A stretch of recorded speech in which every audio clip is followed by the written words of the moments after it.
बहुत से लोग कहते हैं कि केयर टेकर गवर्नमेंट में कौन आएंगे, केयर टेकर गवर्नमेंट में प्राइम मिनिस्टर और फाइनेंस मिनिस्टर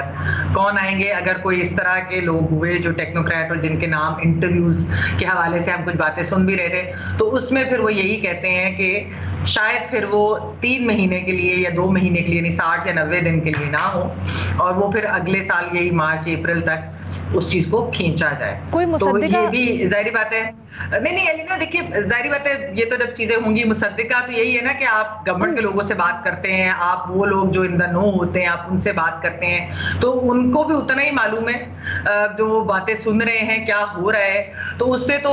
यही चीज नजर आ रही है कि शायद ये अगर इलेक्शन ना हुए अक्टूबर और नवंबर में, क्योंकि गवर्नमेंट तो जा रही है अपने टाइम पे, गवर्नमेंट तो अगस्त में चली जाएगी, वो ये नहीं कि गवर्नमेंट नहीं अपनी तौसीह करा रही, लेकिन केयर टेकर की तौसीह जिस तरह हमने पंजाब और खैबर पख्तूनख्वा में देखिए, वो बेशक गैर आईनी हो लेकिन वो चल रहे हैं ना। वैसे अगर केयर टेकर की तौसीह होती है तो इससे जो सियासी जमातें हैं उनको क्या फायदा होगा? शहजाद, अगर आप इसको आंसर करें, मज़हब आप करना चाहते हैं? देखिए सीधी सी बात, देखिए जी कर ले शहजाद, कर ले आप कर ले। चले मुख्तसरन दोनों अलीना, जैसे मैंने कहा कि मेरे ख्याल से पीपल्स पार्टी तो बड़ा क्लियर है कि अगर केयर टेकर सेटअप होगा वो भी अपने वक्त पर जाए और 60 दिन हो या 90 दिन हो, डिपेंडिंग कब असेंबली तहलील होती है, उससे तजावुज ना करे। बट जैसे मैंने कहा, नून लीग की राय मेरे ख्याल से मुख्तलिफ है। वो इस पर उनका सारा मेरे ख्याल से फोकस अब इस बात पर है, उन्होंने इस बात पे तकिया किया हुआ है कि पाकिस्तान क्रिकेट टीम के साबिक कप्तान और साबिक ऑलराउंडर के साथ क्या होता है। अगर तो वो उस वक्त सियासत से बिल्कुल आउट हो चुके होंगे,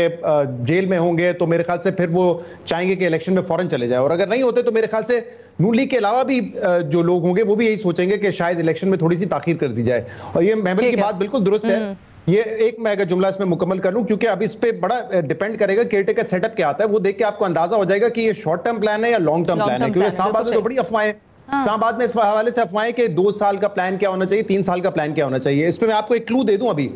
आप देख रही हैं, अभी ये पब्लिक अकाउंट्स कमेटी जो